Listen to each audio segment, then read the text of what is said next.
ಆಯ್ತು. ಒಳಗಡೆ ಕೂತ್ಕೊಳ್ಳೋ ರಾಜ ರಾಜ ಆಗಕ್ಕೆ ಇಷ್ಟಪಡ್ತೀನಿ. ಆ ರಾಜ ಆಗ್ಬೇಕಂದ್ರೆ ಒಳಗಡೆ ರಸ್ಗೆ ಒಂದು ರಿಸ್ಕ್ ಕೊಟ್ಟು ನಿಮ್ಮ ಬಾಸ್ನ ಚಮಕಾಯಿಸಿದ್ರೆ ಲೈಟ್ ತಿಂಡಿ ಉಳಿಸ್ಕೊಂಡ. ಲೈಫು ಚಿಂದಿ ಉಡಾಯಿಸಕ್ಕಾಗಲ್ಲ, ಚಿಂದಿ ಚಿತ್ರಾನ್ನ ಆಗ್ಬಿಡುತ್ತೆ ಮಗ.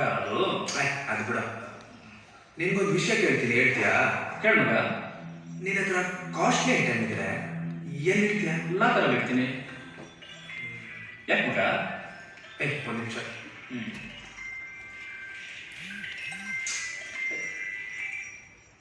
ಅಣ್ಣ ಹೇಳಿ ಅಣ್ಣ. ಎಲ್ಲಿದ್ದೀಯ ರಾಜ? ಇಲ್ಲೇ ಬ್ಯಾಂಕ್ ಹತ್ರ ಇದ್ದೀನಿ. ಓಪನ್ ಆದ ತಕ್ಷಣ ಕ್ಯಾಕ್ ತಗೊಳ್ತೀನಿ. ಸರಿ, ಬೇಗ ಬಂದ್ಬಿಡ. ಸರಿ ಅಣ್ಣ. ಕೌನ್ಸಿಲರ್ ಸಾಹೇಬರು ಊಟ ಕೂತಿದ್ದಾರೆ.